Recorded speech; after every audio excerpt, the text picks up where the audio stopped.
Bien-aimés, shalom, shalom, shalom de partout où vous nous suivez. Grande est notre joie d'être dans ce live ce matin. De partout où vous nous suivez, que le Seigneur vous bénisse énormément. Aujourd'hui, comme je l'ai dit, nous allons enseigner sur la sagesse, puisqu'il y a bon nombre de gens qui ont du mal à comprendre, à connaître vraiment la sagesse, à expérimenter la sagesse. Dieu nous a fait cette grâce ce matin pour que nous puissions vraiment communier ensemble dans ce merveilleux culte. Si tu as ton carnet, tu as ta Bible, tu as ton stylo, assieds-toi et commence à écrire, puisqu'il y a certains versets que nous allons partager afin de permettre aux gens vraiment de profiter de cet enseignement. Je veux que tu vois au bas de l'écran, partage déjà, partage les liens. C'est pour permettre aux gens vraiment de nous suivre massivement. C'est un culte d'enseignement. Aujourd'hui, nous savons tous que Jésus-Christ, avant de faire le miracle de la multiplication de pain, il a fait asseoir les gens et il a commencé à les enseigner. C'est qu'en soi, avant d'enseigner, il faut que les gens soient assis. Je vous demande vraiment d'être assis pour que vous puissiez comprendre qu'est-ce que c'est la sagesse. Va au bas de l'écran, je crois, c'est à ta gauche, c'est à ta gauche. Partage les liens rapidement. Je sais que peut-être tu n'as pas beaucoup plus de mégabytes, mais partage quand même que les autres soient aussi connectés. Nous voulons partager un très bon repas, une très bonne nourriture qui a beaucoup plus de vitamines pour ton âme. Alléluia, alléluia, alléluia. Amen. Partage. C'est toi que je suis en train d'attendre. Partage le lien. C'est une grande joie pour moi de parler sur la sagesse aujourd'hui. Partage. C'est vous que je suis en train d'attendre maintenant. Essayez de partager les liens massivement. Partagez le lien. Partagez. Nous sommes en train de parler sur la sagesse, the wisdom. We are talking about the wisdom. I say we are talking about the wisdom. Nous parlons sur la sagesse. Partage le lien massivement. Partage afin que bon nombre de gens soient connectés et qu'ils écoutent vraiment cet enseignement. C'est une bénédiction pour toi qui me suis. C'est une bénédiction pour toi qui est loin, peut-être loin de Kipushi, tu es en dehors du continent. C'est une forte bénédiction pour toi. Le Seigneur veut vraiment que tu puisses expérimenter cela. C'est une forte bénédiction. Nous parlons sur la sagesse. Partage. Alléluia. Amen. Voilà, sans pour autant tarder, je commence le message. Notre thème, c'est la sagesse. Salut 2, 3 personnes, 4 personnes dans la maison où tu es. Le culte vient de commencer. Je prie au nom de Jésus-Christ de Nazareth. Cher Saint-Esprit, j'ai besoin que tu libères l'atmosphère. Laisse que l'enseignement qui sera donné ce matin puisse être une bénédiction pour tous celui qui me suivra. Et à ceux qui nous suivent déjà, peut-être chez eux, voir le fuseau horaire, ils sont la nuit. Alors j'ai pris vraiment qu'ils puissent capter bien ce message. Donc laisse que tous celui qui me suivra puisse recevoir une dose de sagesse afin d'être toujours utile à ceux qui l'écouteront. Au nom de Jésus-Christ. Je viens ainsi de prier en recommandant le message entre Thomas. Et je dis Amen. Bon dimanche. Voilà, nous commençons le message sur la sagesse. C'est qu'en soi, qu'est-ce que la sagesse? Je commence d'abord par l'origine grecque. Le grec ancien, la sagesse vient du mot Sophia. Sophia, c'est la sagesse. Maintenant, il y a des gens qui confondent l'intelligence et la sagesse. Lorsque vous prenez l'intelligence et la sagesse, c'est presque la même chose. C'est comme l'autre fois, j'étais en train de différencier la louange et l'adoration. Donc aujourd'hui, je parle de la sagesse. Mais avant d'aller beaucoup plus en profondeur sur la sagesse, je suis en train d'expliquer comment est-ce qu'il y a une différence entre l'intelligence et la sagesse. L'intelligence, c'est la capacité de comprendre et de réfléchir. Mais la sagesse, c'est la capacité ou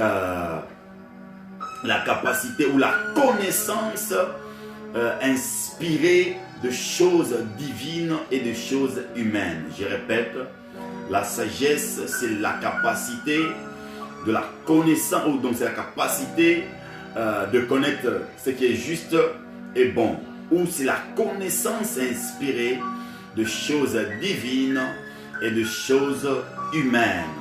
Alléluia. Donc c'est la seule différence qu'il y a entre la sagesse et l'intelligence. Et c'est lorsqu'on parle de l'intelligence, on comprend que c'est une capacité qui nous aide à comprendre et à réfléchir. Mais la sagesse, c'est une connaissance inspirée de choses divines et de choses humaines. Alléluia, alléluia. La sagesse est écrite 234 fois dans la Bible. Nous savons que c'est quelque chose de très grand. Le fait qu'elle est écrite 234 fois, ça montre déjà qu'elle est plus importante, beaucoup plus importante. Pourquoi? Puisque lorsque nous sommes en train de lire bien la Bible, nous savons que Dieu est esprit. Donc, si nous disons que Dieu est esprit, dans l'enseignement de la Trinité, nous savons vraiment qu'il y a le Père, le Fils et le Saint-Esprit. Et le Père, le Fils et le Saint-Esprit, toutes les trois personnes en Dieu forment Dieu, car il y a un seul Dieu. Et nous savons que Dieu a 7 esprits. Alléluia. Amen. Dieu a 7 esprits. Et lorsque nous sommes dans le livre de Ésaïe, Ésaïe chapitre 11, quand nous prenons Ésaïe chapitre 11, le verset 1er au verset 2, je vais lire ça pour tous ceux qui nous suivent afin qu'ils puissent vraiment écrire et s'ils n'ont pas de Bible, il faut qu'ils entendent ce que nous sommes en train de lire. Nous sommes dans Ésaïe chapitre 11, le verset 1er jusqu'au verset 2. Nous voulons vraiment partager le Saint-Esprit de Dieu. Alléluia, alléluia. Amen.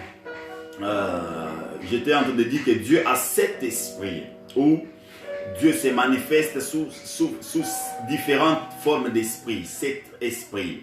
On appelle ça les 7 esprits de Dieu. C'est pourquoi je ne dis pas qu'il y a 7 dieux, je répète bien. Je ne dis pas qu'il y a 7 dieux, mais je dis qu'il y a 7 esprits de Dieu. Comment 7 esprits de Dieu? Il n'y a qu'un seul Saint-Esprit. Et le Saint-Esprit se manifeste sous différentes formes, sous 7 formes. Voilà pourquoi lorsque nous sommes dans Ésaïe chapitre 11, le verset 1er au verset 2, la Bible dit: puis un rameau sortira du trône d'Isaïe et un rejeton naîtra de ses racines. L'Esprit de l'Éternel reposera sur lui. On met 2 points, on commence maintenant à énumérer les 7 esprits. On dit 1, esprit de sagesse. 2, esprit d'intelligence. 3, esprit de conseil. 4, esprit de force. 5, esprit de connaissance. 6, esprit de crainte de l'Éternel. Dans le verset 6 et dans le verset 2, il n'y a pas le 7e esprit. Mais le 7e esprit est retrouvé dans 2 Timothée, chapitre 1, verset 7. 2 Timothée, chapitre 1, le verset 7.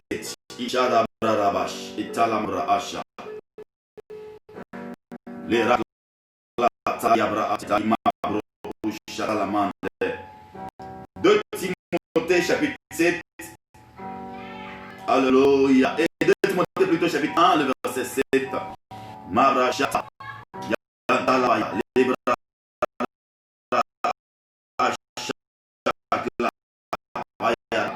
2 Timothée chapitre 1, le verset 7. Esprit que Dieu nous a donné, mais un esprit de force, d'amour et de sagesse. On voit là-bas le 7e critère, le 7e caractère de l'esprit de Dieu, c'est l'esprit d'amour. Donc l'esprit est amour, Dieu est amour. Donc là nous avons déjà le 7 esprit de Dieu. Alléluia.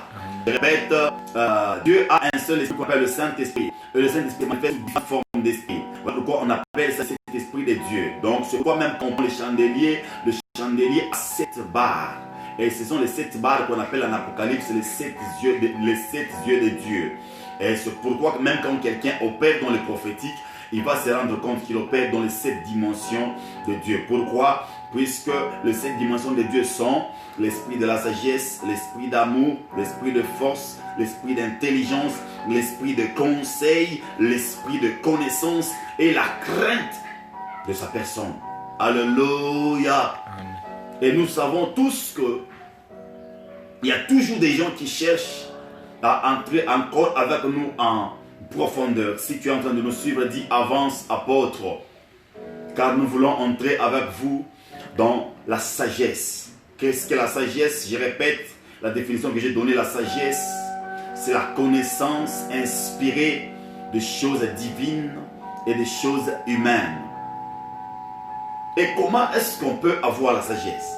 Comment est-ce qu'on peut recevoir la sagesse? Nous savons que selon Psaume chapitre 111, le verset 10, la Bible dit la crainte de l'Éternel est le commencement de la sagesse. Alléluia. La crainte de l'Éternel est le commencement de la sagesse. Le temps que tu commences à craindre, le temps que tu as peur, tu as la crainte, le temps que tu commences à avoir la crainte de l'Éternel, là tu commences à entrer dans la sagesse. Et nous, avant que je puisse aller encore plus loin, je dois dire aux gens que la sagesse n'est pas et ne vient pas seulement de Dieu. La Bible nous parle que la sagesse qui est pure vient de Dieu. Et il y a une forme de sagesse qu'on appelle la sagesse diabolique. Alléluia. Qu'on appelle la sagesse diabolique. C'est pourquoi je vous invite avec moi dans le livre de Jacques. Allons dans le livre de Jacques. Je veux que nous puissions lire quelque chose de très bien. Car lorsque tu veux vraiment recevoir la sagesse pure, tu dois prier à Dieu. Oui, c'est ce que Jacques, chapitre 1er, le verset 5, chapitre 1er, le verset 5, la Bible dit: si quelqu'un d'entre vous manque de sagesse, qu'il la demande à Dieu, qui donne à tous simplement et sans reproche, et elle lui sera donnée. Donc on comprend que lorsque tu manques de sagesse, tu peux demander à Dieu et Dieu peut te donner la sagesse. J'ai béni le Seigneur car la sagesse pure vient de Dieu. Et je prie vraiment que, avant que nous puissions clôturer cette séance, il faut que Dieu te fasse grâce afin que la sagesse soit ton partage. Je sens déjà comment Dieu te donnera la sagesse. Et la sagesse te poussera à expérimenter la profondeur des choses de Dieu. Voilà pourquoi elle se définit comme étant la connaissance inspirée. Si Dieu te donne une connaissance inspirée, si tu es inspiré de choses divines et de choses humaines, sache déjà que tu as la sagesse. C'est pourquoi l'apôtre Jacques, qui était le frère de Jésus, vient pour nous dire réellement que lorsque tu manques la sagesse, tu peux la demander à Dieu et Dieu peut te la donner. Mais ce que j'aime, c'est que je vais maintenant faire la différence entre la sagesse qui vient de Dieu et la sagesse qui vient du diable, qu'on appelle la sagesse diabolique. Alléluia. Amen. Donc, nous allons dans Jacques chapitre 3. Jacques chapitre 3, commençant par le verset 13. Jacques chapitre 3, commençant par le verset 13, la Bible dit: lequel d'entre vous est sage et intelligent, qu'il montre ses œuvres par une bonne conduite avec la douceur de la sagesse. Donc là, on comprend que l'apôtre Jacques est en train de nous dire que s'il y a quelqu'un qui est sage et intelligent, qu'il montre ses œuvres par une bonne conduite avec la douceur de la sagesse. Et donc la sagesse te poussera à montrer, la sagesse qui vient de Dieu, te poussera à montrer ta conduite avec une douceur de sagesse. Il y a des gens qui se disent qu'ils sont sages, mais alors que leur façon d'agir, leur façon de se conduire ne montre pas, ne prouve pas qu'ils sont sages ou qu'ils ont la sagesse de Dieu. C'est pourquoi dans le verset 14, il continue, il dit: mais si vous avez dans votre cœur un zèle amer, donc les zèles amers, il y a aussi un bon zèle. Lorsqu'on parle des zèles amers et un esprit de dispute, il dit: mais si vous avez dans votre cœur un zèle amer et un esprit de dispute, ne vous glorifiez pas et ne mentez pas contre la vérité. Donc, quand quelqu'un a l'esprit de dispute, quand quelqu'un a un zèle amer, par exemple, vous vous rendez compte dans l'église, il y a quelqu'un qui s'est conduit très mal, qui a un zèle amer. Sachez déjà qu'il n'a pas la sagesse de Dieu. Car la sagesse, c'est la connaissance inspirée de choses divines et de choses humaines. Donc, par exemple, quelqu'un qui se mécomporte dans l'église, quelqu'un qui se mécomporte dans la société, quelqu'un qui se mécomporte dans la maison a un grand problème. Donc, il a un zèle amer, il a un esprit de dispute. Il faut beaucoup plus essayer un peu de l'aider. Et il continue dans le verset 15, il dit: cette sagesse ne peut être celle qui vient d'en haut. Donc quand quelqu'un a un dispute, et quand quelqu'un a un esprit de dispute, et quand quelqu'un a un zèle amer, la Bible nous montre clairement que cette sagesse ne vient pas d'en haut. Car lorsque tu as la sagesse qui vient d'en haut, tu auras une conduite et ta parole sera toujours assaisonnée de grâce. Alléluia. Voilà pourquoi il continue, il dit: cette sagesse n'est point celle qui vient d'en haut, mais elle est terrestre, charnelle et diabolique. Voilà pourquoi j'aime beaucoup plus la Bible. Donc la Bible est très claire. La Bible nous montre clairement que quand tu croises quelqu'un qui a un zèle amer, quand tu croises quelqu'un qui a un esprit de dispute, par exemple dans l'église, il cherche toujours à se disputer avec tout le monde. Il cherche dans les quartiers, dans l'entreprise, dans une société. Il cherche toujours à se disputer avec tout le monde. Vous allez comprendre qu'il n'a pas la sagesse d'en haut. Voilà pourquoi on compare sa sagesse. On dit c'est la sagesse terrestre, c'est la sagesse charnelle, c'est la sagesse diabolique. Et dans le verset 16, il dit: car là où il y a un zèle amer et un esprit de dispute, il y a du désordre et toutes sortes de mauvaises actions. Ça c'est vrai. On le remarque dans beaucoup d'églises. Il y a toujours de mauvaises actions. Il y a des disputes, il y a des désordres. Lorsque vous remarquez que dans votre famille, lorsque vous remarquez que dans votre entreprise, il y a quelqu'un qui a un zèle amer, qui a un esprit de dispute, qui cherche toujours à se glorifier, vous devez savoir qu'il a plutôt une sagesse diabolique, une sagesse terrestre et une sagesse charnelle. Dans le verset 17, pour clore avec la différence entre la sagesse diabolique et la sagesse de Dieu, il dit: la sagesse d'en haut est premièrement pure. Waouh, ça j'aime. La sagesse d'en haut est pure. Il dit: la sagesse d'en haut est premièrement pure. Ensuite pacifique. Ça c'est vrai. La sagesse d'en haut est pure. Elle n'est pas beaucoup plus mélangée avec des histoires. Elle est pure. Quand tu l'entends, tu diras certainement que c'est ton message. La sagesse d'en haut est pure. Ça, c'est la première des choses. La deuxième des choses, la sagesse d'en haut est pacifique. Lorsque tu te dis que tu es sage, tu as la sagesse d'en haut, tu dois chercher toujours à mettre les gens ensemble. La sagesse d'en haut est pacifique. Lorsque tu croises quelqu'un qui ne met pas les gens ensemble, lorsque tu croises quelqu'un qui ne crée pas la paix, qui ne laisse pas la paix entre deux personnes, donc il a une sagesse démoniaque, charnelle et terrestre. J'ai béni le Seigneur puisqu'il y a certaines personnes qui ont la sagesse divine. Lorsque tu les parles de tes problèmes, tu n'entendras jamais les expliquer aux gens. Tu verras vraiment qu'il va se déranger pour chercher à te donner une solution. J'ai béni le Seigneur et ça c'est un conseil que je donne à tout le monde. Ne sois pas pressé de parler de problèmes à n'importe qui est à côté de toi. Ne prends pas de tout le monde qui sont ou qui t'entourent pour le sage, car il y a certaines personnes, le jour que tu exposes seulement, tu t'exposes, tu lui dis ton problème, il va prendre cela et il va chanter demain et il va même parvenir à haïr la personne que tu as cité par exemple dans tel problème. Pourquoi? Puisqu'il n'a pas la sagesse divine. Et la sagesse divine, la première des choses, elle est pure.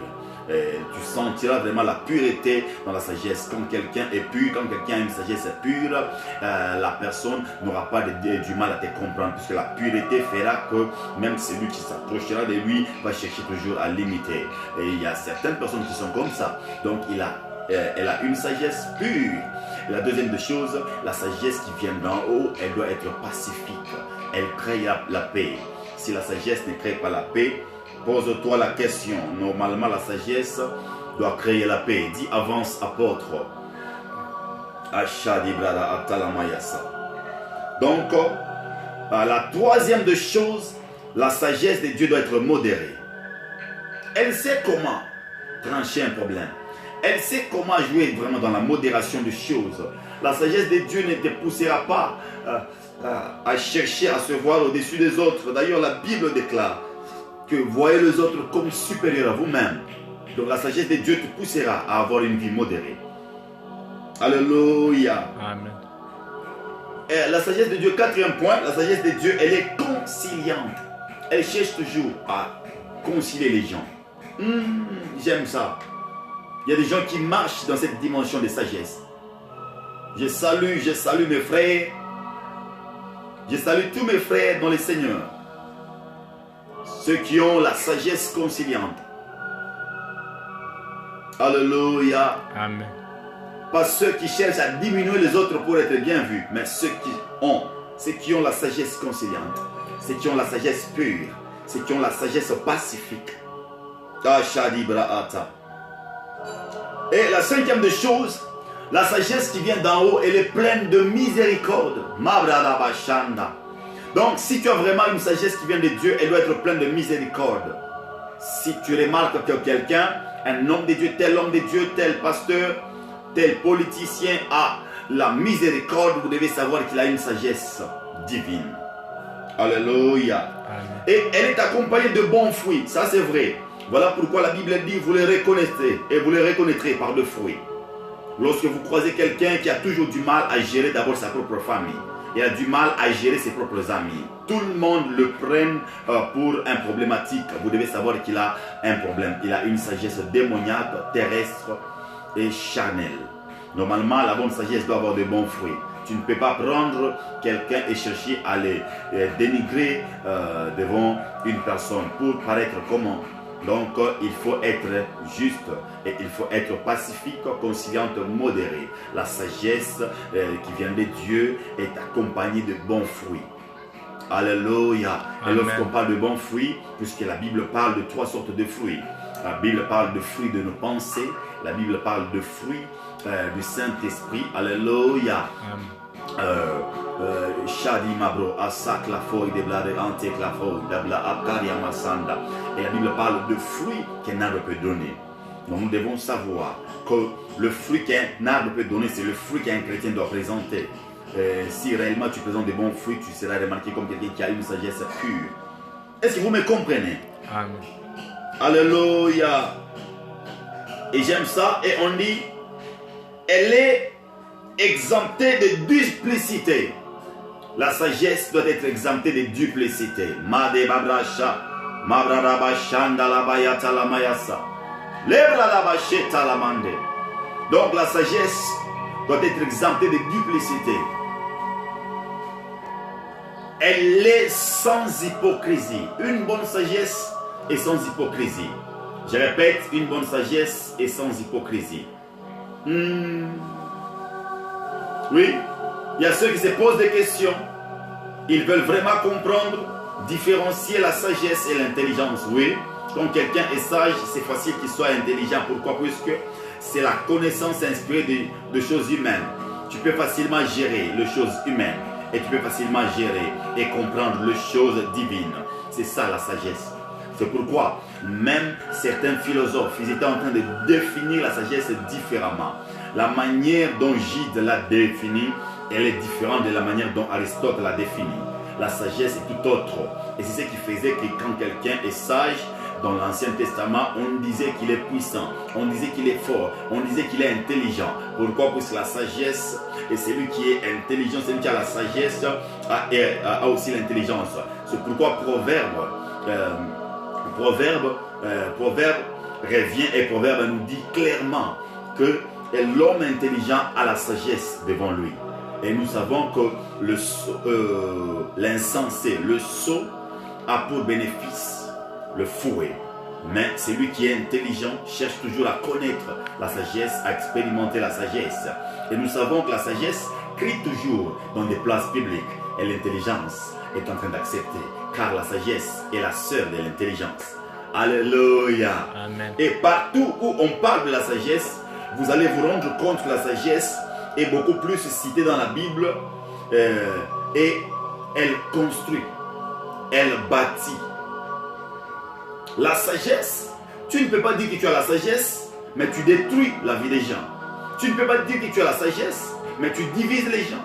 Tu ne peux pas dire que tu as la sagesse, mais tu divises l'église. Normalement, c'est lui qui a la sagesse, finit par bâtir. Voilà pourquoi le proverbe dit qu'une femme sage bâtit sa maison et l'insensé la détruit par ses propres mains. Lorsqu'on dit une femme sage bâtit sa maison, donc on comprend qu'une femme sage finira par bâtir. Pourquoi? Puisque la sagesse est beaucoup plus liée à la construction, est beaucoup plus liée, alléluia, Amen. à la construction. Et tout ce qu'on voit, tout ce qu'on lit, lié à la sagesse, on comprend qu'elle est en train de bâtir, car la sagesse bâtit. Même lorsque nous lisons Proverbe 3, le verset 19, nous allons comprendre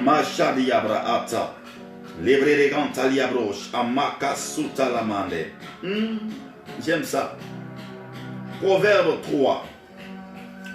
Proverbe 3, le verset 19. Qu'elle nous dit, Proverbe 3, le verset 19. La Bible est en train de nous dire, c'est que c'est par la sagesse que l'Éternel a fondé la terre. C'est par l'intelligence qu'il a affermi les cieux. Donc, la sagesse nous aide à poser le fondement. Voilà pourquoi un apôtre doit être sage. Un prophète doit être sage. Pourquoi? Puisque l'Église est fondée. L'Église est basée sur le fondement des apôtres et des prophètes. Normalement, un apôtre doit être sage, puisqu'il est en train de poser le fondement. Et comment poser le fondement? Ici, la Bible est claire. Elle est en train de nous dire dans Proverbe 3, verset 19, il dit, c'est par la sagesse que l'Éternel a fondé la terre. Donc le fondement de la terre a été posé par la sagesse. Et pour que le ciel soit affermi, il fallait de l'intelligence. Mais je ne parle pas de l'intelligence, je parle de la sagesse, car l'intelligence est dans la sagesse.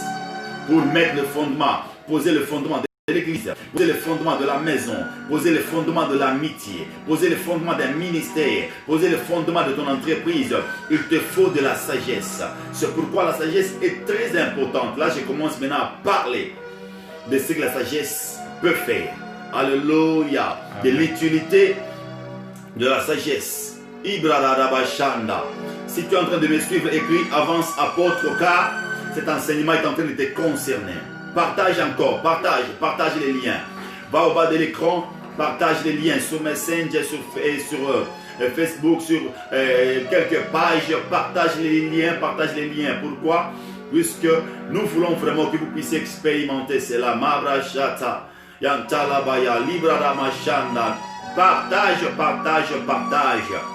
Sur Messenger, sur WhatsApp, sur Instagram, dites aux gens que l'apôtre est en train d'enseigner sur la sagesse. Voilà, je commence à donner l'utilité de la sagesse. Première utilité de la sagesse. Vous allez vous rendre compte que la sagesse, elle est là pour bâtir. Quelqu'un qui a la sagesse finit par bâtir. Voilà pourquoi même Dieu, pour poser le fondement du monde, il a posé le fondement par sa sagesse. J'aime vraiment la sagesse. Pourquoi? Puisque c'est une capacité de faire ce qui est bon et juste. Et Dieu, pour poser le fondement, il fallait qu'il puisse utiliser la sagesse. La sagesse nous aide à bâtir. Lorsque nous lisons Proverbe 24, verset 3, défions ça rapidement. Proverbe 24.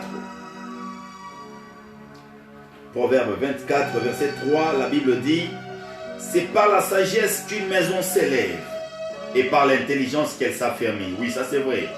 C'est par la sagesse qu'une maison s'élève. Pour que quelqu'un parvienne à construire une maison, parvienne à élever vraiment des murs, parvienne à construire une église, parvienne à construire un bâtiment, c'est par la sagesse. C'est lui qui cherche à élever une maison. Voilà pourquoi la Bible dit, c'est par la sagesse qu'une maison s'élève. Ce n'est pas pour rien que la Bible peut dire ça. C'est par la sagesse qu'une maison s'élève. Donc la sagesse nous aide à élever une maison. Et comment est-ce qu'elle sera remplie? On nous dit, la maison sera remplie par l'intelligence, puisque l'intelligence te poussera à connaître. Puisque l'intelligence nous aide à connaître la science. C'est ce que le proverbe dit. L'intelligence nous aide à connaître la science. Donc tu peux arriver quelque part, tu vois, tu dis non, je dois payer telle chose à mettre dans ma maison.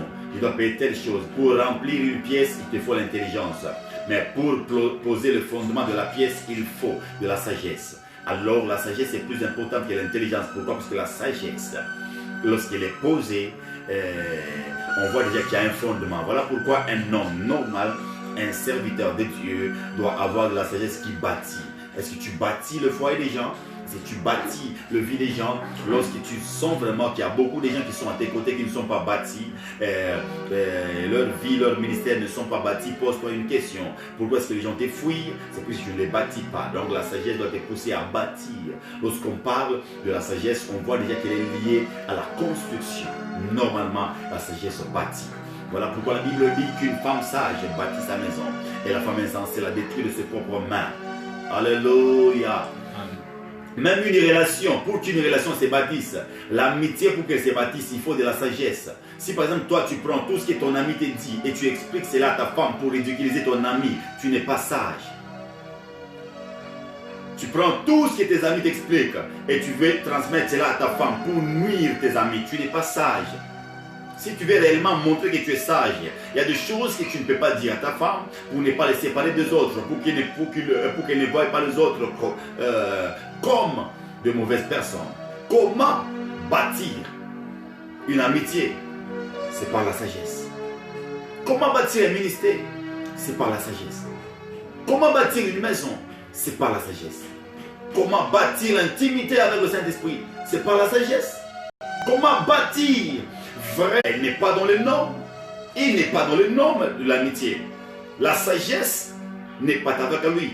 Voilà pourquoi la Bible est en train de déclarer que le seau, le dos plutôt, le dos du seau est là pour le fouet. Mais un homme intelligent court derrière la sagesse. C'est pourquoi celui qui est sage fait la fierté de son père. Et celui qui est sot est en train de critiquer son père. J'ai prié pour que Dieu te donne de la sagesse. Que tu parviennes à garder toutes les relations possibles. Garde toutes les relations possibles qu'il t'a données. C'est la sagesse qui te poussera à garder les relations. Voilà pourquoi il y a certaines personnes qui peuvent entrer dans une très bonne relation. Mais comment garder cette relation? Par manque de sagesse, il a détruit complètement. Il y a des gens que Dieu a placés peut-être à tes côtés, juste pour t'amener tel endroit. Dieu peut t'envoyer des gens qui ont peut-être telles erreurs, juste pour t'amener tel endroit. Mais toi, si tu ne connais pas vraiment que telle personne a été placée à mes côtés pour ça, tu finiras par nuire la personne et tu chasseras la personne qui a été envoyée dans ta vie pour te pousser à aller encore plus loin. Voilà pourquoi certaines personnes détruisent certaines marchepieds. Dieu t'a donné quelqu'un comme échelle. Toi, tu ne comprends pas. Tu détruis l'échelle. Comment tu monteras sur le toit? C'est un problème. Alors que l'évangile se prêche sur le toit. Quand tu as détruit l'échelle que Dieu t'a donné, la sagesse nous aide à construire.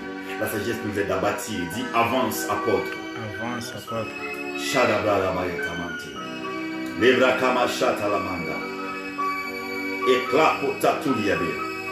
Deuxième avantage de la sagesse, qu'est-ce que la sagesse peut faire dans nos vies? Éclash.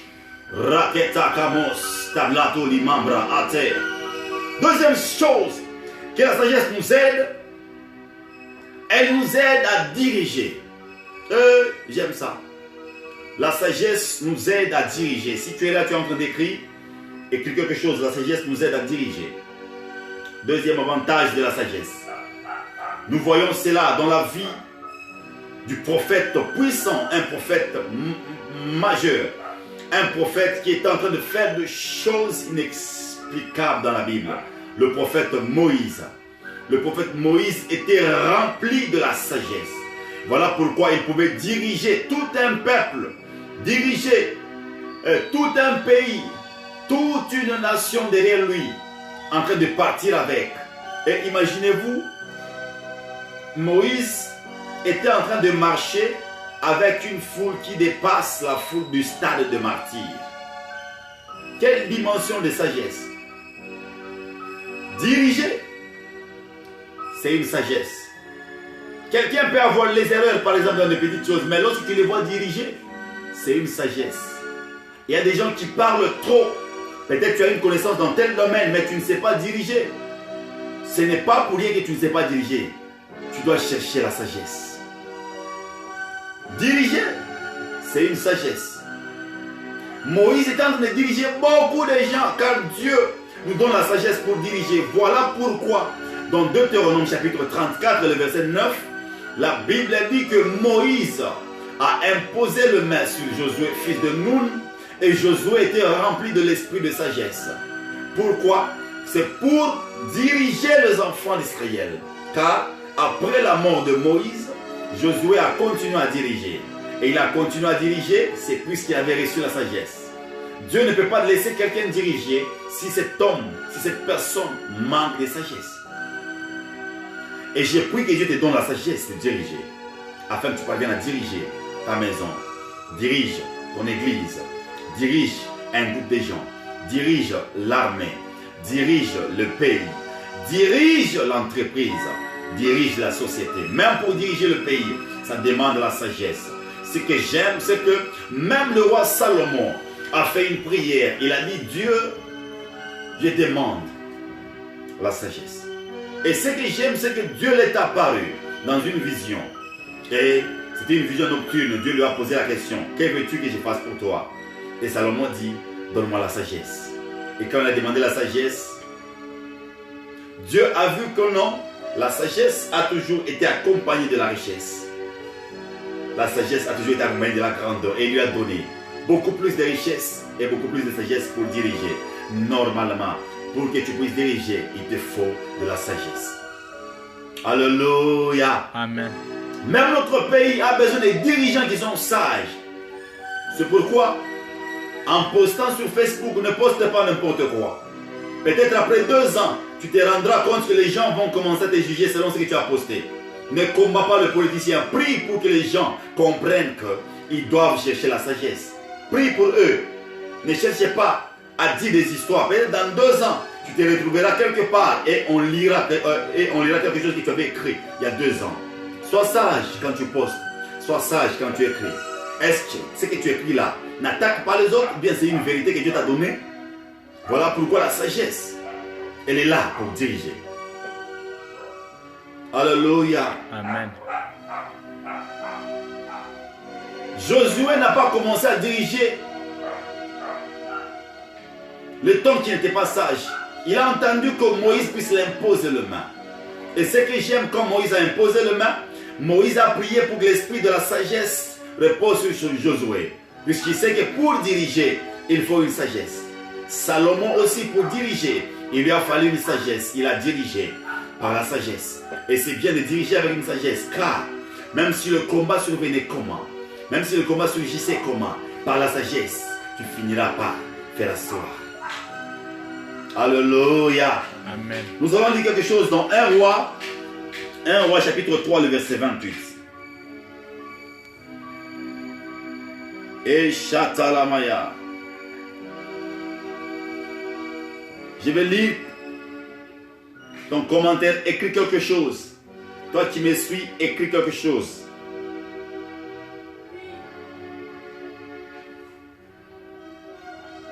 Shadia Brasa.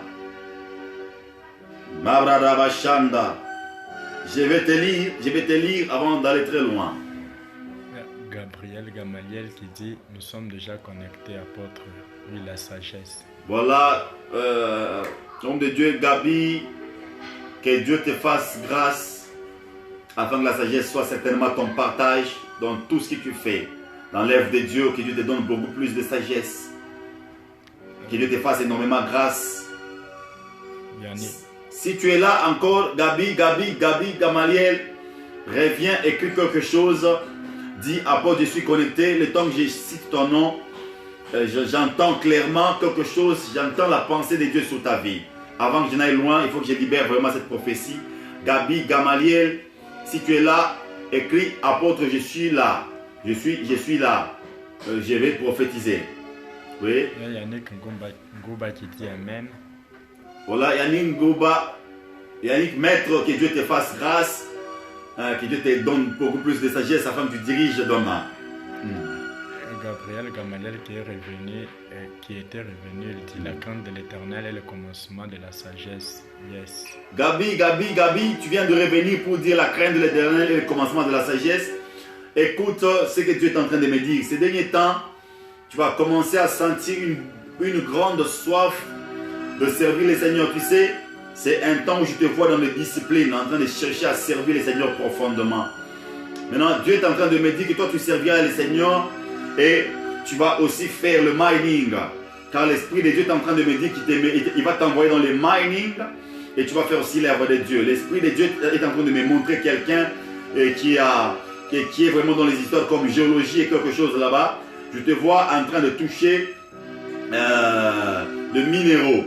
Et l'Esprit de l'Éternel est en train de me dire, parle sur Gabi Gamaliel, que je suis en train de le frayer un chemin.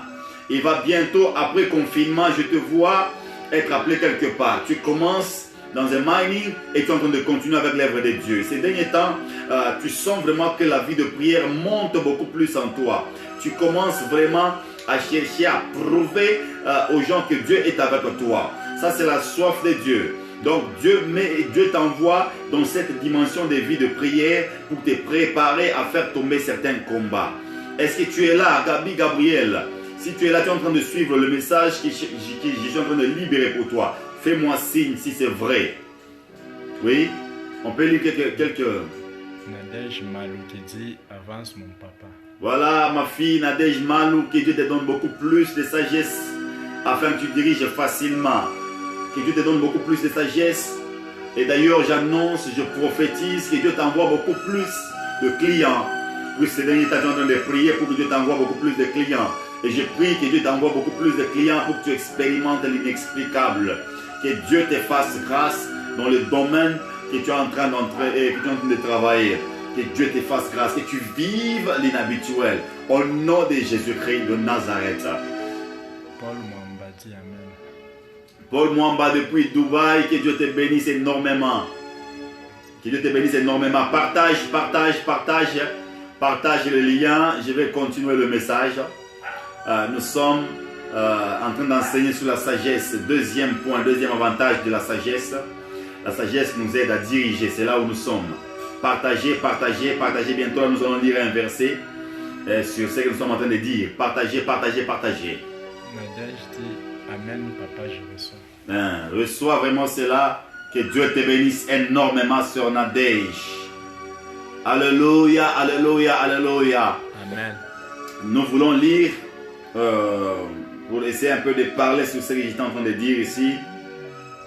Mabrada Shanda, Tayabadaba Shalabaya, Leka Shata Lamayata. Voilà, donc la sagesse nous aide à diriger. Nous allons lire un verset. 1 Roi chapitre 3, le verset 28. 1 Roi chapitre 3, le verset 28. La Bible dit: tout Israël a pris les jugements que le roi avait prononcés. Et l'on craignit le roi. Car on vit que la sagesse de Dieu était en lui pour les diriger dans ses jugements. Ici, on parle du jugement que Salomon avait donné. Le verdict que Salomon avait donné. Car devant Salomon, il y avait deux femmes qui étaient venues le voir. Une femme s'était endormie sur son bébé et son bébé était mort. L'autre avait bien gardé le bébé. Mais celle qui avait tué son bébé s'est levée pendant la nuit et elle a changé le bébé. Elle a placé le bébé qui était mort à côté de la maman qui gardait son bébé vivant.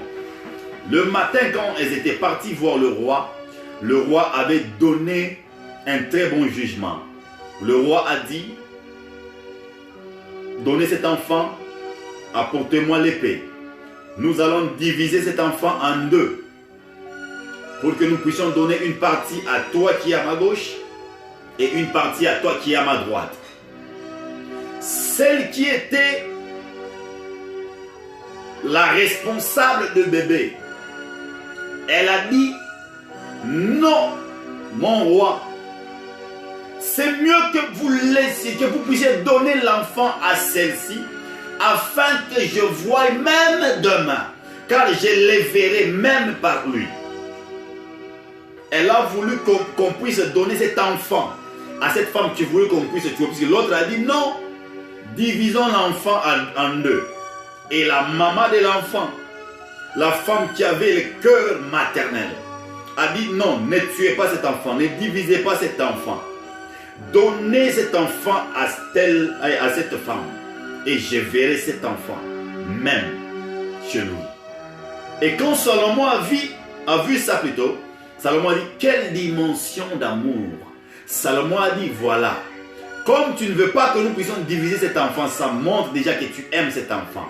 Prends cet enfant car il est le tien. C'était une sagesse que tout Israël avait remarqué. Certainement que Salomon était sage à cause de ses jugements. Tout Israël avait dit, non, non, non, non, non, non, non, non, non. On a un roi très sage. Et la Bible dit, ils ont commencé à craindre le roi. S'il y a des gens qui ne te craignent pas, c'est plus si tu n'es pas sage.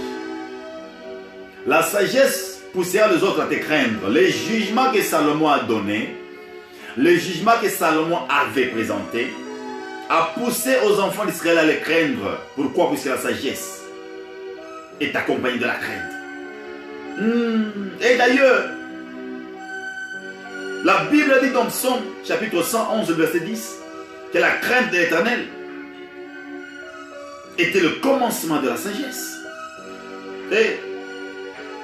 Et Salomon étant dirigé par la sagesse. Dis d'abord après moi Sophia. Sophia. Car Sophia c'est la sagesse en grec ancien. Sophia. Sophia c'est la sagesse. La sagesse c'est la connaissance inspirée de choses divines et de choses humaines. C'est la capacité de faire ce qui est bon et juste. Avance, Dad. C'est l'art de vivre dans la modération. C'est l'art de vivre dans la prudence. La sagesse te poussera à diriger sans problème, sans difficulté. Si Salomon dirigeait, c'est plus qu'il avait la sagesse. On ne dirige pas puisqu'on est grand. D'ailleurs, n'oubliez pas, la sagesse ne vient pas avec l'âge. Job a dit ça dans Job chapitre 32, le verset 9. Il a dit, la sagesse ne vient pas avec l'âge. Lorsque tu manques la sagesse, comme Jacques l'a dit, Jacques chapitre 1, le verset 5, si quelqu'un manque la sagesse parmi vous, il faut qu'il la demande à l'Éternel. Et la sagesse vient de l'Éternel. Je parle de la sagesse d'en haut, la sagesse pure, la sagesse pacifique, la sagesse modérée, la sagesse sans hypocrisie. Elle vient d'en haut. C'est elle qu'on appelle Sophia. Et c'est par cette sagesse que Dieu a posé le fondement du monde. Hey Shakabaya, Nibrararabashanda, Cobra Satalabaya. Si tu es là et que j'ai prophétisé, tu reviens. Signal, je vais encore continuer à libérer le message. Est-ce que la personne est revenue? Mabrachate, Kabradabashanda, Kenamashata Labaya. 1 Roi chapitre 5, le verset 12. J'aime ça. 1 Roi chapitre 5, le verset 12. La Bible a dit, l'Éternel donna de la sagesse à Salomon, comme il le lui avait promis. Et il eut paix entre Hiram et Salomon, et ils firent alliance ensemble. J'ai béni le Seigneur, car Dieu donne ce qu'il a promis. Dieu a donné la sagesse à Salomon, puisque Salomon avait demandé de la sagesse. Tu dois savoir que la prière que tu fais ne pourrira jamais. Dieu te donnera vraiment la bonne chose que tu demandes à ta prière. S'il y a certaines choses que Dieu ne donne pas, c'est plus que tu demandes certaines histoires pour satisfaire tes passions. Voilà pourquoi il a dit en Jacques, vous demandez et vous ne recevez pas, parce que vous demandez mal afin de satisfaire vos passions. Mais lorsque vous demandez pour diriger, par exemple, vous demandez la sagesse, Dieu vous donnera de la sagesse. J'ai pris que Dieu donne à nos dirigeants de la sagesse. J'ai pris que Dieu donne à beaucoup d'hommes de Dieu de la sagesse. J'ai pris que Dieu donne à beaucoup de femmes de la sagesse. J'ai pris que Dieu donne à beaucoup d'hommes, beaucoup de prophètes, de pasteurs, de docteurs, d'évangélistes, de ministres de la parole. Que Dieu vous donne de la sagesse au nom de Jésus-Christ. Et ce qui a fait que Hiram et Salomon continuent à parler très bien et à rester en alliance, c'est puisque La sagesse peut faire que deux frères restent en alliance. Lorsque tu n'es pas sage, tu risques de commencer à briser toutes les alliances. Il y a même des gens qui brisent les alliances des amis. Ils brisent les alliances des frères. Ils brisent les alliances de Dieu. Pourquoi? Puisqu'ils ne sont pas sages. Dieu, quand il donne la sagesse, il sait que tu la garderas. Mais si tu ne sais pas la garder, tu la détruiras. Et comment détruire la sagesse? C'est quand tu ne marches pas selon la parole de Dieu. Et lorsque tu marches selon la parole de Dieu, là, la crainte de l'Éternel, c'est le commencement de la sagesse. Et quand la parole de Dieu entre en toi, là, tu marcheras dans la sagesse normalement. Et j'aime ce que 2 Chroniques chapitre 1, le verset 10 dit. 2 Chroniques chapitre 1, le verset 10. Que nous dit 2 Chroniques chapitre 1, le verset 10? 2 Chroniques chapitre 1, le verset 10 dit ceci. Accorde-moi donc de la sagesse et de l'intelligence, afin que je sache me conduire à la tête de ce peuple. Car qui pourrait juger ton peuple, ce peuple si grand? C'est qu'on comprend que pour diriger un peuple, il nous faut de la sagesse.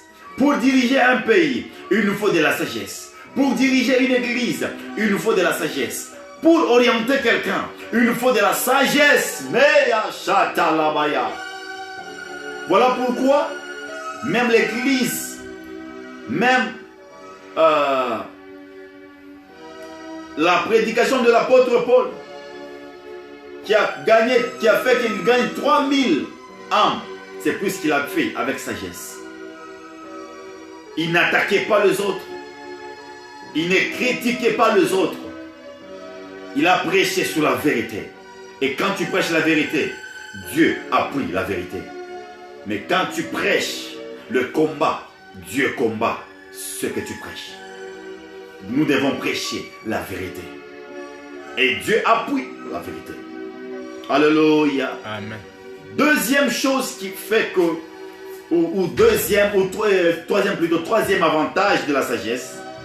La sagesse attire le foule autour de nous. La sagesse attire les gens autour de nous. On peut lire ça dans 1 Roi chapitre 4, le verset 34. Je répète, troisième avantage de la sagesse attire les gens autour de nous. La sagesse attire les gens autour de soi. Dans 1 Roi chapitre 4, le verset 34. Beaucoup de gens ne savent pas garder les gens autour d'eux. C'est à cause de la sagesse. D'ailleurs, tu peux avoir l'onction. L'onction peut t'introduire dans le palais royal. L'onction peut t'introduire dans ta promotion. L'onction peut t'introduire dans une autre dimension. Mais ce qui te gardera à côté des hommes élevés, ce qui te gardera, ou ce qui gardera beaucoup d'hommes, beaucoup de personnes autour de toi, c'est la sagesse, ce n'est pas l'onction. C'est la sagesse qui fera que tu puisses maintenir l'église. C'est la sagesse qui fera que tu puisses maintenir certaines relations. C'est la sagesse qui fera que tu puisses maintenir certaines connexions. Donc, l'onction peut t'introduire, car la Bible dit que le présent, c'est dans Proverbe 18, le verset 16, on nous dit que le présent te donnera accès au grand. Donc, c'est-à-dire le don que tu as. Le don te donnera, la grâce te donnera accès auprès des grands. Mais ce qui te gardera, c'est la sagesse. C'est pourquoi la sagesse garde les gens autour de toi. Pose-toi la question, pourquoi est-ce que les gens ne sont pas proches de toi? Pourquoi est-ce que les gens ne viennent pas quand tu les appelles? Pourquoi est-ce que les gens te fuient? Pourquoi est-ce qu'il y a des gens qui se plaignent toujours? C'est parce que tu n'es pas sage. Cherche la sagesse. Dis d'abord après moi Sophia. Sophia. Car Sophia, c'est la sagesse en grec original, en grec ancien. Sophia, c'est la sagesse. Si tu n'es pas sage, tu ne garderas pas des gens autour de toi. C'est ce qui fait que quelqu'un peut avoir une grâce. Et la grâce attire beaucoup de gens.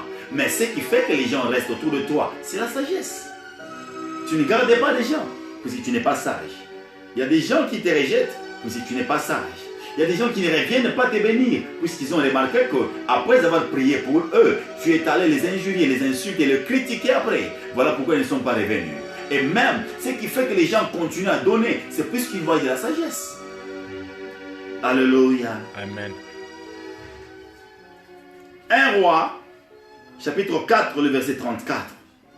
La Bible dit, j'aime ça, la Bible dit, il venait des gens de tous les peuples pour entendre la sagesse des gens.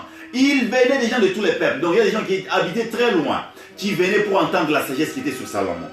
Et il dit, de la part de tous les rois de la terre qui avaient entendu parler de la sagesse. Ce que j'aime, c'est que quand tu as de la sagesse, on entendra parler de toi. Tu ne fausseras pas les histoires.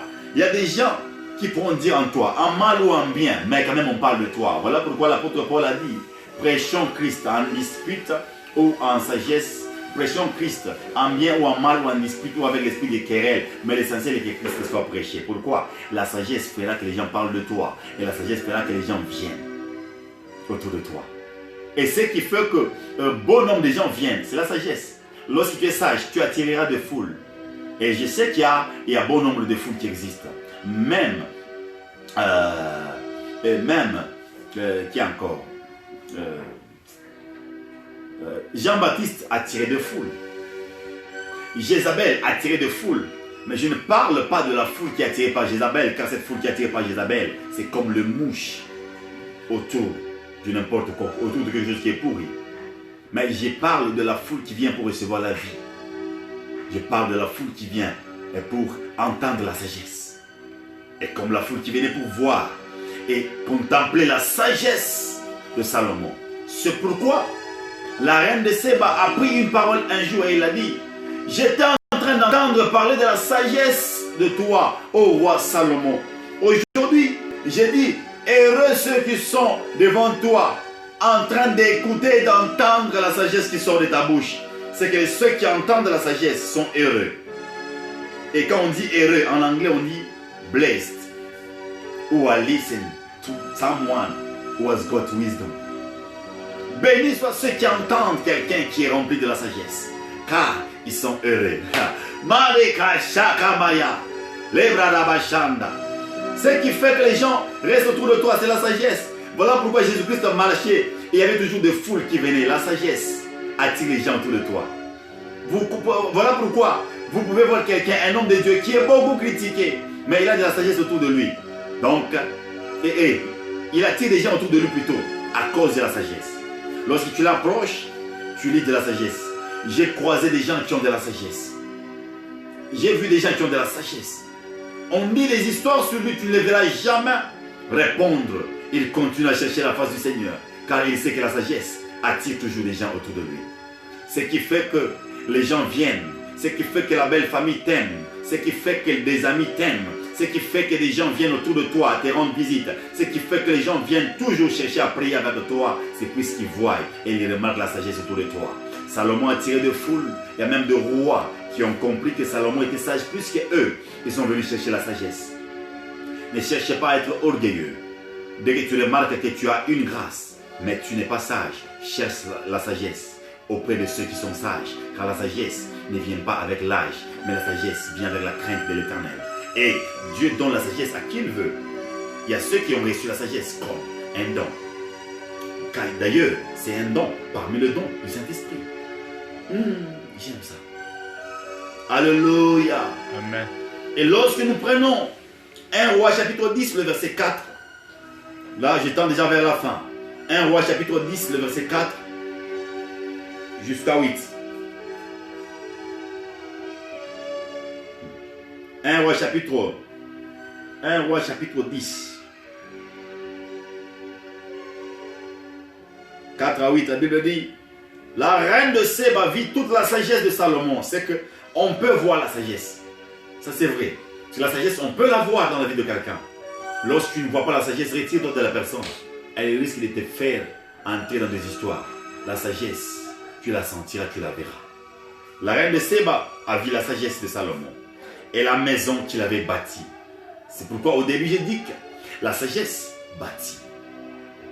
Ce qui fait que tu bâtisses ton ministère, ce n'est pas beaucoup plus de prophétie.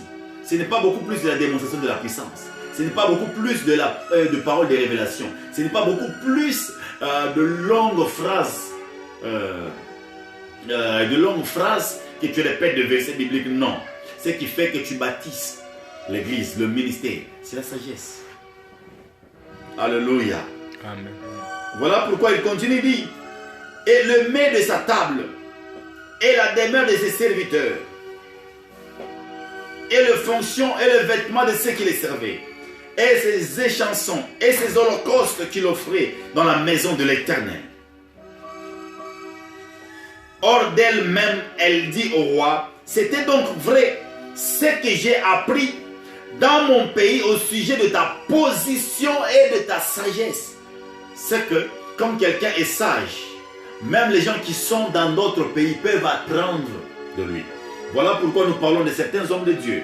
Il est dans tel pays et tu apprends à parler de lui. Pourquoi? La sagesse. Aujourd'hui, nous parlons du pasteur Alf Lukao à cause de la sagesse. Il n'est pas au Congo, il est congolais, en Afrique du Sud, mais nous parlons de lui pourquoi? Presque partout, la sagesse. La sagesse. Soyons sages. Répète après moi, Sophia. Sophia. Alléluia. Amen. Donc, la reine de Séba a vu que la sagesse était grande.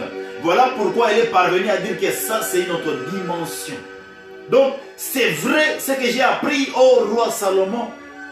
J'ai appris de ta position et de ta sagesse. Avoir une position élevée dans les rangs sociaux. Avoir une position élevée dans les rangs spirituels. C'est la sagesse. Voilà pourquoi il y a bon nombre d'hommes de Dieu. Ils pensent avoir la sagesse en cherchant à contredire le message alors qu'ils ne lisaient pas totalement la totalité de la Bible. Lisez bien les Écritures. Lisez totalement les Écritures. Vous allez comprendre que la sagesse est là pour donner de la paix, communiquer la paix, pas pour s'aimer de troubles. La reine Séba, comment est-ce qu'une reine pouvait reconnaître? Elle était dans un autre pays, elle a entendu parler de Salomon de loin. J'aime bien, la sagesse attire de foule, même ceux qui sont en dehors du pays. Et je le prophétise sur toi, au nom de Jésus-Christ de Nazareth, que Dieu te donne une sagesse qui attirera de foule, que Dieu te donne une sagesse qui attirera un monde, que Dieu te donne une sagesse qui attirera des gens autour de toi. Si réellement Dieu t'a appelé à diriger, je prophétise, je décrète et déclare que la sagesse pure, la sagesse pacifique, la sagesse pure et simple de Dieu tombe sur toi pour que tu règnes facilement. Ce qui te poussera à atteindre une dimension de diriger, une dimension, une position élevée dans les rangs, c'est puisque tu dois avoir la sagesse. Lorsque quelqu'un a la sagesse, la personne dirigera sans problème. Ce qui fait que quelqu'un parvient à bâtir son ministère, à bâtir son église, à bâtir son pays, à bâtir ce monde, à créer un monde autour de lui, c'est la sagesse. Et la sagesse a fait que la reine Séba quitte son pays avec beaucoup plus de bénédictions pour venir bénir Salomon. Et c'est ce qui fait que quelqu'un peut venir te bénir. Il vient de loin pour venir te bénir. C'est quand il remarque la sagesse. La sagesse fera asseoir un monde autour de toi. Ce qui a fait que la sagesse parvienne à être avec Nathan. Nathan était un prophète du cour royal. Il était placé dans le cour et aucun jour David a dit que Nathan n'était pas sage. David était en train de vanter Nathan puisqu'il a remarqué que Nathan était sage. Nathan ne pouvait pas prophétiser n'importe comment. Pour que Nathan prophétise, il priait, il demandait la sagesse. Et quand il allait au devant du roi, il ne pouvait pas attaquer le roi avec une prophétie pour dire qu'il avait entendu le Seigneur. Non, il était en train d'utiliser la sagesse pour donner une prophétie qui était juste et qui pouvait transformer. Car la sagesse, quand elle est là, elle fera asseoir même un roi au devant de toi. Ce qui fait que David, qui était roi et qui s'asseyait pour entendre la prophétie de Nathan, c'était la sagesse, ce n'était pas l'onction. On n'a pas parlé de l'onction de Nathan, mais on a parlé de la sagesse. Ce qui fera que tu donnes beaucoup plus de prophéties et les gens te cherchent et les gens cherchent à ce que tu puisses les encadrer. C'est la sagesse, ce n'est pas la précision de la prophétie. Sois précis, mais cherche la sagesse pour faire asseoir les gens. Il y a des gens qui veulent commencer l'église, ils veulent commencer le ministère sans la sagesse. Tu te créeras beaucoup plus de problèmes. Ce qui fera que les gens viennent, c'est la sagesse. Peut-être commencer, c'est bien. Démontrer la puissance, c'est bien. Prophétiser, c'est bien. Guérir, c'est bien. Est-ce que tu es sage? La sagesse fera asseoir les gens. Et je prie, je prophétise, que Dieu te donne de la sagesse pour que tu gères bien ta maison. Que Dieu te donne de la sagesse pour que tu gères bien ton ministère. Que Dieu te donne de la sagesse pour que tu parcours très bien. Il y a des généraux très puissants dans ce monde qui ont bien géré leur ministère, qui ont bien géré leur temps à cause de la sagesse. Ne cherche pas à répondre à n'importe qui, car tu n'es pas censé appeler à tout le monde. Lorsque tu es sage, tu te concentreras, tu te focaliseras sur la vision.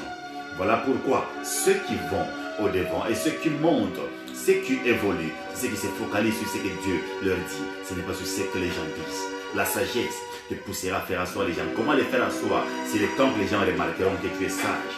Et les gens viendront d'eux-mêmes, comme la reine de Séba, qui était venue de loin pour donner beaucoup plus de sagesse et beaucoup plus de richesse à Salomon à cause de la sagesse. Et la Bible dit dans le verset 10, elle donna au roi 120 talents d'or. D'Ophir amenèrent aussi d'Ophir une grande quantité de bois, de santal et de pierres précieuses.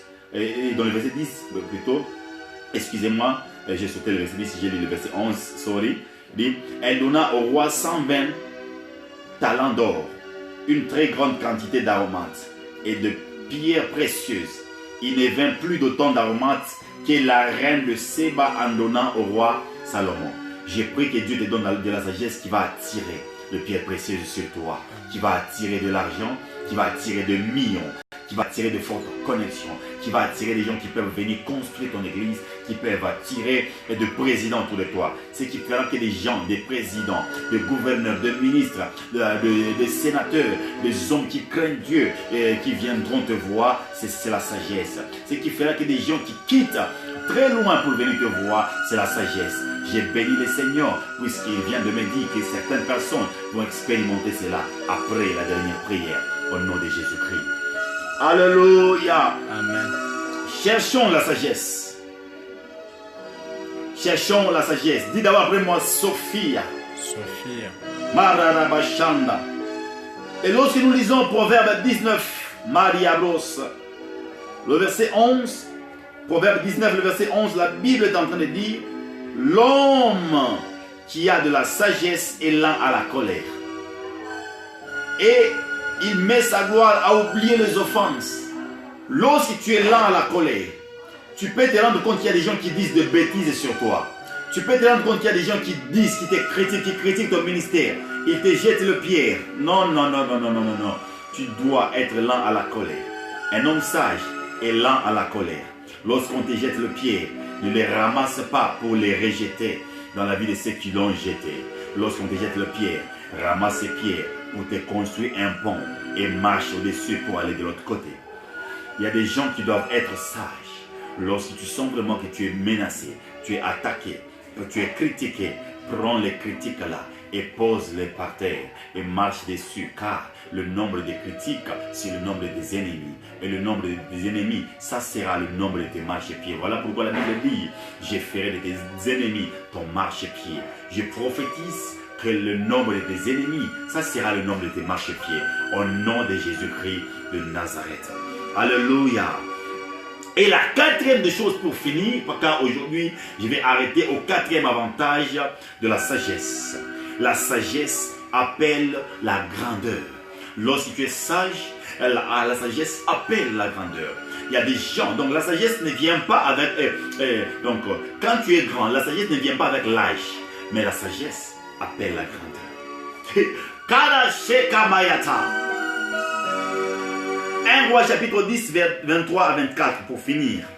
J'aime ça. J'aime ça. 1 Roi, 1 Roi, 1 Roi. 1 Roi chapitre 10, le verset 23 à 24. La sagesse appelle la grandeur. Il y a ceux qui ont commencé avant, ils n'ont rien fait. Il y a des gens qui avaient commencé avant Pierre, ils n'avaient rien fait. Pierre a fait 3 ans d'apprentissage du ministère au pied de Christ. Et Christ est parti. Christ l'a laissé avec la capacité de guérir avec son ombre. Pourquoi? Il a appris la sagesse. Il a sucé le Sophia, la sagesse pure et divine. Alléluia. Amen. Voilà pourquoi 1 Roi chapitre 10, le verset 23 à 24, la Bible dit: le roi Salomon fut plus grand que tout le roi de la terre par les richesses et par la sagesse. Quand tu as la sagesse, tu seras grand. La sagesse fera de toi grand, car la sagesse attire de foule, et les foules qui viendront auprès de quelqu'un qui a de la sagesse, c'est pour apprendre. Et tous ceux qui venaient auprès de Jésus, c'était pour apprendre. Le cas de Nicodème, qui était un docteur de la loi. Il était docteur avant Jésus. Voilà pourquoi il était venu dans Jean chapitre 3. Il est venu auprès de Jésus, il dit: Seigneur, je sais que tu es un docteur, tu es venu de Dieu, car personne ne peut faire les miracles que tu fais si Dieu n'est pas avec lui. Et Jésus lui dit: toi qui es un docteur, tu ne sais pas ces choses. Tu ne sais pas que si tu veux faire ce que j'ai fait, il faut que tu naisses de nouveau. Quelqu'un ne peut faire ce que j'ai fait s'il n'est pas né d'eau et d'esprit. Et Nicodème, lui qui était un docteur, lui posa la question. Il dit: est-ce qu'à mon âge, je peux encore rentrer dans les seins de ma mère? Jésus lui dira: ce n'est pas rentrer dans les seins de ta mère. Tu dois naître d'eau et d'esprit. Quelle dimension de sagesse! Nicodème était grand. Il avait commencé le choses de Dieu depuis longtemps. Mais il est venu chercher la sagesse auprès de Jésus. Tu peux commencer avant. Cherche la sagesse auprès de ceux qui ont de la sagesse. Alléluia. Amen. Et dans ce cas ici, on le remarque. Dans le verset 24, la Bible dit: tout le monde cherchait à voir Salomon pour entendre la sagesse que Dieu avait mise dans son cœur. Où est la sagesse? Dans ton cœur. Prie que Dieu mette la sagesse dans ton cœur, afin que les gens viennent pour chercher à voir la sagesse que Dieu a mise dans ton cœur. Il y a des gens qui viendront toujours voir. Écoutez, quand tu publies quelque chose de sage, les gens viendront maintenant pour voir cette sagesse. S'ils ne voient pas cette sagesse, ils partiront. C'est pourquoi tu peux commencer en prenant les choses des autres. Et si les gens ne remarquent pas, c'est réellement que ça vient de toi, ils partiront. Mais si les gens remarquent que ce que tu fais là, ce que tu publies là vient de toi, ils y resteront. Et ce qui montre la grandeur, c'est quand tu dis quelque chose qui vient de Dieu, mais qui est beaucoup plus rempli de l'onction. Quand Dieu te dit quelque chose, il appuie la chose. Et j'ai pris que Dieu te donne de la sagesse, qui fera que tous ceux qui viendront t'entendre restent autour de toi pour continuer à entendre. Amen. Alléluia. Amen. La sagesse attire la grandeur. Sois sage, tu seras grand. Sois sage, tu seras compté parmi les grands. Yes. Tu ne peux pas voir, par exemple, la nudité de ton père et aller l'exposer. Quand tu exposes la nudité de ton père, tu t'exposes à la malédiction. Celui qui a vu la nudité de son père, Job, il s'est exposé à la malédiction. Et même son fils était déjà maudit. Pourquoi? Puisqu'il n'a pas usé de sagesse. C'est la sagesse qui fait que tu restes grand, mais dans le corps de petit. La sagesse a fait de Salomon grand. Et tout le roi qui venait voir Salomon n'avait pas son âge. Il y a ceux qui étaient très grands et ils venaient contempler la sagesse que Dieu avait placée dans le cœur de Salomon. Alléluia. Amen. Et c'est la sagesse qui fera que tu restes très grand. C'est la sagesse qui attirera beaucoup de gens. J'aimerais dire à quelqu'un que la sagesse, c'est la connaissance inspirée de choses divines et de choses humaines. La sagesse, c'est la capacité de faire ce qui est bon et juste. Garde la sagesse. Cherche la sagesse. Et prie pour que Dieu te donne de la sagesse. Car Proverbe continue à dire qu'un homme intelligent, un homme prudent va le mal de loin. Nous savons que la sagesse renferme la prudence dedans. Lorsque tu es sage, tu verras le mal de loin. Lorsque tu es sage, tu chercheras quoi éviter. Lorsque tu es sage, tu chercheras avec qui négocier. Que Dieu te bénisse. Shalom.